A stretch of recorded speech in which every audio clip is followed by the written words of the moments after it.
মেদিনীপুর মেডিকেলে সংক্রমিত স্যালাইন ব্যবহারের ফলে মৃত প্রসূতির বাড়ি গিয়ে তার সদ্যজাত সন্তানের দায়িত্ব নিলেন রাজ্যের বিরোধী দল নেতা শুভেন্দু অধিকারী। একই সঙ্গে নিহত প্রসূতির স্বামীকে 10 লক্ষ টাকা ক্ষতিপূরণের প্রতিশ্রুতি দিলেন তিনি। সঙ্গে বেপত্নিক দেবাশিস রুইদাসের সঙ্গে দেখা করেন তিনি। নিহত মামনি রুইদাসের সদ্যজাত সন্তানকে কোলে নিয়ে আদর করেন তিনি।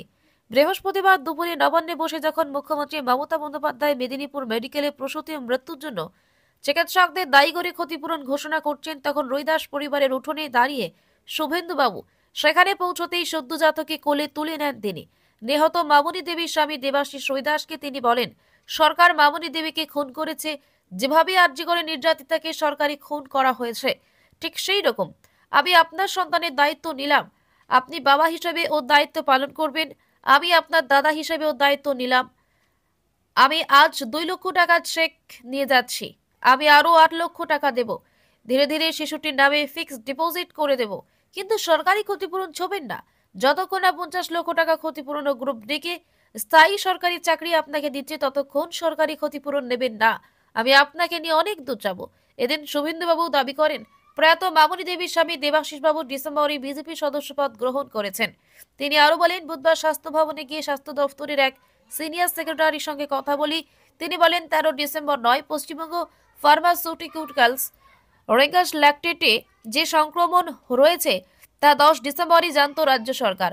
তারপরেও ওই স্যালাইন বন্ধ করতে কোনো পদক্ষেপ করেনি সরকার, তাই মামনি দেবীর মৃত্যু প্রতিষ্ঠানিক খুন।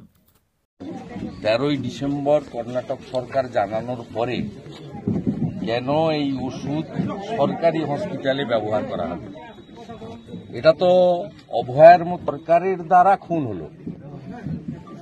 সরকারের দ্বারা চিকিৎসা বিজ্ঞান ফেল করতেই পারে, কেউ অমর নয়, কিন্তু এটা তো আমাকে স্বীকার করছে যে 13ই ডিসেম্বর নয়, 10ই ডিসেম্বর আমরা জেনেছিলাম। স্পেশাল সেক্রেটারি আমি পোস্ট করেছি সোশ্যাল মিডিয়াতে, দেখবেন।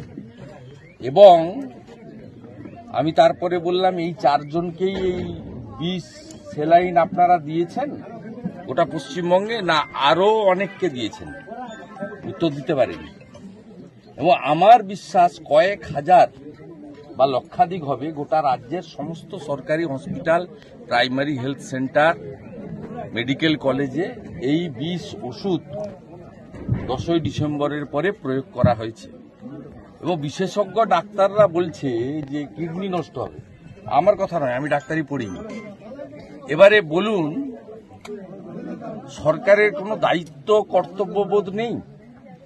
এবং কালকে আমি বলেছিলাম আপনাকে 50 লক্ষ টাকা ক্ষতিপূরণ দিতে হবে, কারণ আমরা সবাই জানি যিনি চলে গেছেন তাকে ফিরিয়ে দেওয়ার ক্ষমতা ভগবান দেয়নি। আপনাকে চাকরি দিতে হবে, এই বাচ্চাটার ভবিষ্যৎ কি হবে? আমরা তো আছি, আমরা তো সরকার নই, আমরা বিরোধী দলনেতা, আমি একজন এমএলএ, আমাদের সাথীরা আছে, আমাদের দল আছে, আমরা আপনার পাশে দাঁড়াবো। কিন্তু আজকে কলকাতা হাইকোর্টে আমাদের ডাক্তার বিশ্বপতি মুখার্জি এবং কৌস্তব বাগচি অ্যাডভোকেট মামলা করেছিলেন গত সোমবার।